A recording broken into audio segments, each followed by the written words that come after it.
যে একজন নির্যাতক চলে যাবে আরেকজন নির্যাতক এসে সেই জায়গাটি নেবে।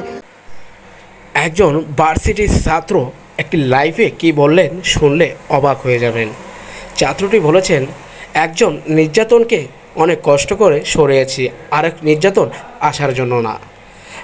এক নির্যাতনকে সরিয়ে আরেক নির্যাতন যদি আসে তাহলে আমাদের এই মারামারির এই আন্দোলনের মানে কি? এত কষ্ট করে অনেকের প্রাণ হারিয়ে আমাদের এই সোনার বাংলাদেশ স্বাধীন করেছি, কারণ আমরা নির্যাতন চাই না আবারও এরকমভাবে এই আন্দোলন করতে হয়, হাজারো ছেলের প্রাণ হারাতে হয়।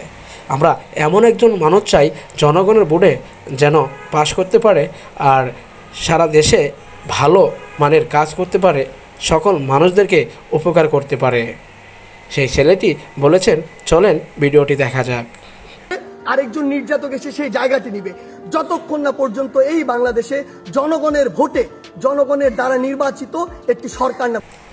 ছেলেটি আরও বলেছেন, আমরা শান্তিপূর্ণ দেশ পেতে চাই, কারণ আমাদের আবদারগুলো যেন মেনে নেয়, আমরা যেন সবসময় সুযোগ সুবিধা পাই, কারণ আমরা দেশকে স্বাধীন করেছি, দেশ যেন ভালোভাবে চলতে পারে, সাধারণ মানুষ চলাচল করতে পারে।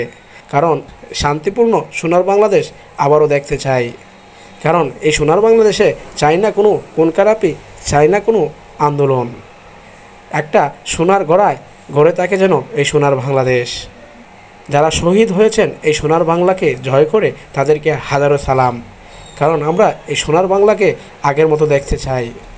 আমরা সেটেল করেছি ডাক্তার ইউনূসকে যেন মাননীয় প্রধানমন্ত্রীর জায়গায় বসানো হয়।